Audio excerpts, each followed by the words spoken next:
শুভ সকাল বন্ধুরা। দেখো সকাল সকাল চলে গেছি গাছে জল দিতে। কর্তা আর আমি দুজনে মিলেই গাছে জল দিয়েছি। আর তারপরেই চোখে পড়লো যে টবের মধ্যে যে জবা গাছের সঙ্গে একটা টমেটো গাছ হয়েছিল, তোমাদের সঙ্গে শেয়ার করেছিলাম। সেই টমেটো গাছে কিন্তু একটা টমেটো ধরেছে। ওই টমেটোটা দেখে এসে খুব মনটা আনন্দ হলো। তারপরে দেখি সকালবেলা চাটাও করে নিলাম। এই দেখো সব বিস্কুট একটা দুটো করে ছিল, তাই মিলিয়ে মিশিয়ে চাটা আমি আর কর্তা খেয়ে নিলাম। খেয়ে নিয়ে কর্তা বেরিয়ে গেল। তারপরে আমিও রান্নাঘরে ঢুকে গেলাম। তারপরে দেখি কর্তা একটা ব্যাগে ভর্তি করে কি এনেছে, আর হাতে এনেছে মিষ্টি। তা যাই হোক, আমি রান্নাঘরে ঢুকে গিয়ে দেখো করেছি লুচি, আর কর্তাই যে মিষ্টি এনেছে, আর করেছি সাদা আলুর তরকারি। আজকে টিফিনে কর্তামশাই বললো একটু লুচি করো, মুড়ি আর ভালো লাগছে না। যাই হোক, ওই জন্য লুচিগুলো দেখো খুব লাল লাল করিনি, সাদা সাদাই করেছি। খেয়ে নিয়ে তারপরে ব্যাগটা খালি করতে বসেছি। ব্যাগে দেখো শুধু বিস্কুটই বিস্কুট। এটা কিন্তু আমাদের সারা মাসের বিস্কুট। কর্তা গেছিলো, লাস্টে বুঝলাম যে কর্তা রেশনে গেছিলো, বাজারে যায়নি।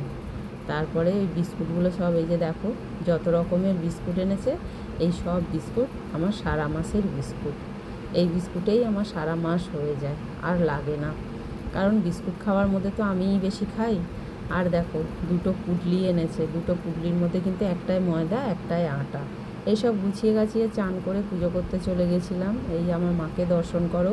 মা কিন্তু এই শাড়িটা আর বেশি দিন পরবে না, কালী পুজো এসে গেছে, মাকে শাড়ি ছাড়ানো হবে। বাবাকে আর বড় মাকেও দর্শন করলে, আর আমার গোপু সোনারা দেখো উঠে বসে পড়েছে।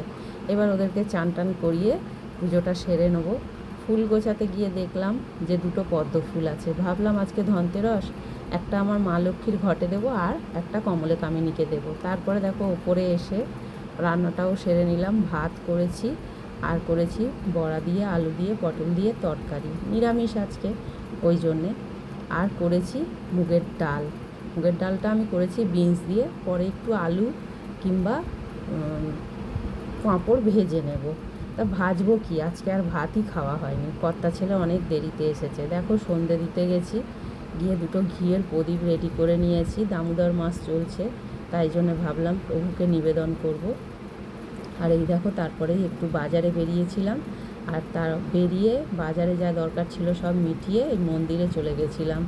এই মন্দিরে আজকে যেহেতু শনিবার, তাই একটু ধূপবাতি দিয়ে এলাম। এসে দেখো করেছি আলু ভাজা, আর এই যে বসিয়েছি ভাত।